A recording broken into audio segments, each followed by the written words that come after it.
Pertama-tama marilah kita panjatkan puji syukur kita kehadirat Allah Subhanahu wa taala yang telah memberikan nikmat kesehatan kita semua sampai saat ini. Tak lupa salawat serta salam kita sampaikan ke junjungan kita yakni Nabi Muhammad SAW. Perkenalkan, kami dari kelompok 3 yang akan menjelaskan mengenai caring menurut Davidson. Sebelumnya izin memperkenalkan diri, nama saya Reva Syaratul Maulidia sebagai moderator. Di sini ada teman-teman saya yang akan menyampaikan. Yang pertama ada pengertian caring yang akan disampaikan oleh saudari Vanessa. Yang kedua ada paradigma caring yang akan disampaikan oleh saudari Nashwa. Yang ketiga ada asumsi caring yang akan disampaikan oleh saudara Helmi. Yang keempat ada faktor karatif caring yang akan disampaikan oleh saudari Seni dan saudari Gisela. Yang kelima ada perilaku caring yang akan disampaikan oleh saudari Rani, Fauziah, dan Natila. Yang keenam ada proses keperawatan yang akan disampaikan oleh saudara Gagar. Dan yang terakhir kesimpulan yang akan disampaikan oleh saudara Sofia. Caring of Science. Caring Science merupakan suatu orientasi human science dan kemanusiaan terhadap proses, fenomena, dan pengalaman human caring. Transpersonal caring mengakui kesatuan dalam hidup dan hubungan-hubungan yang terdapat dalam lingkaran caring yang konsentrik dari individu pada orang lain, pada masyarakat, pada dunia, pada planet bumi, pada alam semesta, menurut Watson 2004. Teori human caring yang dikembangkan oleh Watson antara tahun 1975 sampai 1979 hanya berkisar pada 10 karatif faktor sebagai suatu kerangka untuk memberikan suatu bentuk dan fokus terhadap fenomena keperawatan. Paradigma keperawatan menurut Watson keperawatan adalah penerapan art dan human science melalui transaksi transpersonal caring untuk membantu manusia mencapai keharmonisan pikiran, jiwa, dan raga yang menimbulkan self-knowledge, self-control, self-care, dan self-healing. Yang pertama, klien. Klien adalah individu atau kelompok yang mengalami ketidakharmonisan pikiran, jiwa, dan raga yang membutuhkan bantuan terhadap pengambilan keputusan terhadap kondisi sehat sakitnya untuk meningkatkan harmonisasi, self-control, pilihan, dan self-determination. Yang kedua, kesehatan. Kesehatan adalah kesatuan dan keharmonisan di dalam pikiran, jiwa, dan raga antara diri dengan orang lain dan antara diri dengan lingkungan. Yang ketiga, lingkungan. Lingkungan adalah di mana interaksi transpersonal caring terjadi antara klien dan perawat. Asumsi caring menurut Jane Watson. Watson menyatakan 7 asumsi tentang sign of caring. Asumsi dasar tersebut yaitu caring dapat didemonstrasikan dan dipraktikkan dengan efektif hanya secara interpersonal. Terus caring terdiri dari karatif faktor yang menghasilkan kepuasan terhadap kebutuhan manusia tertentu. Terus efektif caring meningkatkan kesehatan dan pertumbuhan individu dan keluarga. Respon caring menerima seseorang tidak hanya sebagian dia saat ini, tetapi juga menerima akan jadi apa dia kemudian. Lingkungan caring adalah sesuatu yang menawarkan perkembangan dari potensi yang ada dan di saat yang sama, membiarkan seseorang untuk memilih tindakan yang terbaik lagi. Dirinya saat itu caring lebih health-togonik daripada curing. Praktik caring merupakan sentral bagi keperawatan. Faktor karatif dalam caring. Original karatif faktor kemudian dikembangkan oleh Watson menjadi clinical caring process yang menawarkan pandangan yang lebih terbuka, yaitu yang pertama ada menerapkan perilaku yang penuh kasih sayang dan kebaikan, ketenangan dalam kompleks kesadaran terhadap caring.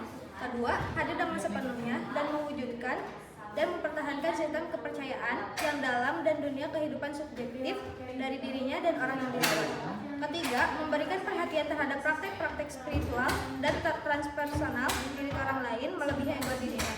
Keempat, mengembangkan dan mempertahankan suatu hubungan caring yang sebenarnya, yang saling bantu dan saling percaya. Dan yang kelima, hadir untuk menampung dan mendukung ekspresi perasaan positif dan negatif sebagai suatu hubungan dengan semangat yang dalam dari diri sendiri dan orang yang dirawat. Yang keenam yaitu menggunakan diri sendiri dan semua cara yang diketahui secara kreatif sebagai bagian dari proses caring untuk terlibat dalam penerapan caring healing yang artistik. Yang ketujuh, terlibat dalam pengalaman belajar mengajar yang sebenarnya yang mengakui keutuhan diri orang lain dan berusaha untuk memahami sudut pandang orang lain. Yang kedelapan yaitu menciptakan lingkungan healing pada seluruh tingkatan baik fisik maupun non-fisik, lingkungan yang kompleks dari energi dan kesadaran yang memiliki keholistikan, keindahan, kenyamanan, martabat, dan kedamaian. Yang kesembilan yaitu membantu terpenuhinya kebutuhan dasar dengan kesadaran caring yang penuh, memberikan human care essentials yang memunculkan penyesuaian jiwa, raga, pikiran, keholistikan, dan kesatuan diri dalam seluruh aspek care dengan melibatkan jiwa dan keberadaan secara spiritual. Yang ke-10, menelaah dan menghargai misteri spiritual dan dimensi eksistensial dari kehidupan dan kematian seseorang, soul care, bagi diri sendiri dan orang yang dirawat. Data dimensi caring atau Caring Dimension Inventory atau CDI yang didesain oleh Watson dan Lea merupakan instrumen yang dikembangkan untuk meneliti perilaku perawat atau perilaku caring. Data dimensi caring tersebut antara lain CDI 1 membantu klien dalam ADL, CDI 2 membantu catatan keperawatan mengenai klien, CDI 3 merasa bersalah atau menyesal kepada klien, CDI 4 memberikan pengetahuan kepada klien sebagai individu, CDI 5 menjelaskan prosedur klinik, CDI 6 berpakaian rapi ketika bekerja klien, CDI 7 duduk dengan klien, CDI 8 mengidentifikasi gaya hidup klien. CDI 9 melaporkan kondisi klien kepada perawat senior. CDI 10 bersama klien selama prosedur klinik. CDI 11 bersikap manis dan dengan klien. CDI 12 mengorganisasi pekerjaan dengan perawat lain untuk klien. CDI 13 mendengarkan klien. CDI 14 berkonsultasi dengan dokter mengenai klien. CDI 15 melanjutkan klien mengenal aspek self care. CDI 16 melakukan sharing mengenai masalah pribadi dengan klien. CDI 17 memberikan informasi mengenai klien. CDI 18 mengukur tanda vital klien. CDI 19 menempatkan kebutuhan klien sebelum kebutuhan pribadi.